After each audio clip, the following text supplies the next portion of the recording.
बहुत प्यारा श्लोक है।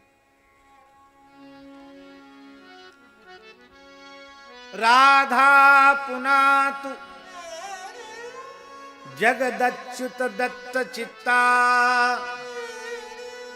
मंथान मा कलयति दधिरिक्त पात्रे तस्यास्तनं स्तवक चंचल लोल दृष्टिर देवोपि दोहन धिया वृषभम निरुंधन। श्री ठाकुर जी गैया चराने जा रहे हैं तो जानबूझ के सांकरी खोर होके गए बरसाने कि वहीं बृषभानु बाबा का महल है और वहां किसी न किसी विधि से राधा रानी का दर्शन हो जाएगा, इसलिए गैया लेके वहीं से गए। और सखियों ने कहा श्याम सुंदर इसी मार्ग से आते होंगे तो आप ऊपर की अटारी पे झरोखा के पास बड़ी खिड़की के पास आप वहीं विराजो। श्री किशोरी जी विराजी हैं। तब तक मैया आई, कीर्ति मैया आई। मैया बोली राधा लाडली। हाँ मैया।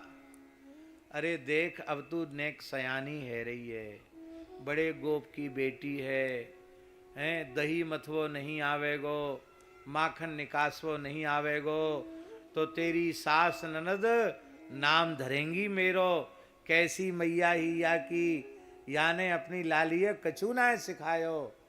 तो लाली अब नेक सयानी है रही है, बड़े घर में जाएगी, बहू बन के जावेगी, तो हमारो नाम धरेगी तुम्हारी मैया। या सो माखन निकासवो सीख लो। अच्छो मैया। अब ठाकुर जी निकले उसी समय।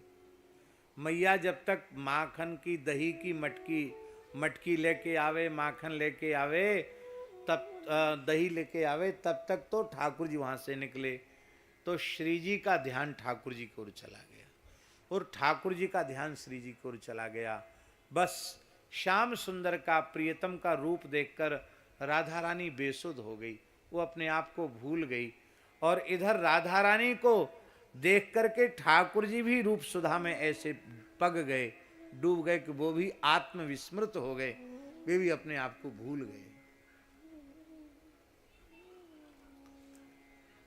अब मटकी रखी है, मथानी है, पर राधा रानी दही डालना भूल गई। क्यों दही डालना भूल गई? मन दही मथने में है ही नहीं, मन तो श्याम सुंदर के पास चला गया। और सच्ची बात है, राधा रानी का मन श्याम सुंदर के पास चला जाता है और श्याम सुंदर का मन राधा रानी के पास चला जाता है। इसीलिए एक भक्त रहीम हुए, उन्होंने कहा कि रत्नाकर स्तव ग्रहम, रत्नाकर तो तुम्हारा घर है, ससुराल है, और तुम्हारी घरवाली लक्ष्मी, लक्ष्मी च पद्मा, तो किम देव मस्ति भवते जगदीश्वराय।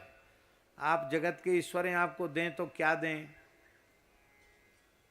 तो अब समझ में आया, राधा रानी ने तुम्हारा मन चुरा लिया, तुम्हारा मन तुम्हारे पास नहीं है। आभीर बाम नयना हृत मानसाय। राधा रानी आपके मन की चोरी कर ली। तो हे यदुपते कृपया गृहाण, कृपा पूर्वक, आपके पास मन है नहीं और कुछ आपको जरूरत है, हमारा मन आप ले लो। बोलो भक्तवत्सल भगवान की। अब मन तो ठाकुर जी के पास है नहीं और श्री जी के पास भी नहीं। तो राधा पुनातु, अर्थ श्लोक का अर्थ है श्री राधा रानी पवित्र करें। किसको पवित्र करें? राधा पुनातु जगत, श्री राधा जगत पुनातु, श्री राधा रानी सारे संसार को पवित्र करें। कैसी राधा रानी? अच्युत दत्त चित्ता, अच्युत दत्त चित्ता श्री राधा जगत पुनातु। श्री कृष्ण को दे दिया है चित्त जिन्होंने, ऐसी श्री राधा जगत को पवित्र करें।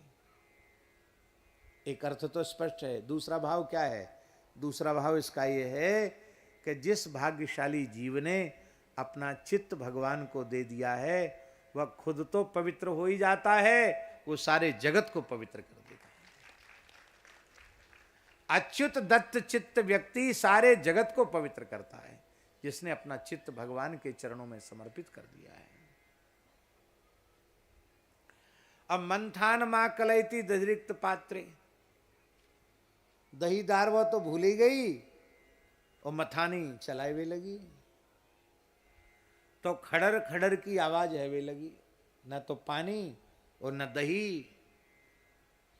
तो मैया आई, अरे राधा तू कितेक भोरी है, इस सयानी हैगी पर तो यही खबर ना है कि बिना दही के कहीं माखन निकल सके। अरे बिना दही के माखन कैसे निकसेगो? और हमारे महाराज जी कहते थे कि प्रेम प्रकट करने की चीज नहीं, प्रेम छिपाने की चीज है। तो ये तो नहीं कह सकती कि हमारा मन यहाँ नहीं है इसलिए ऐसा हो गया, पर उस प्रेम के संगोपन के लिए उस मटकी में भी दही प्रकट हो गया और माखन ऊपर तैरने लग गया।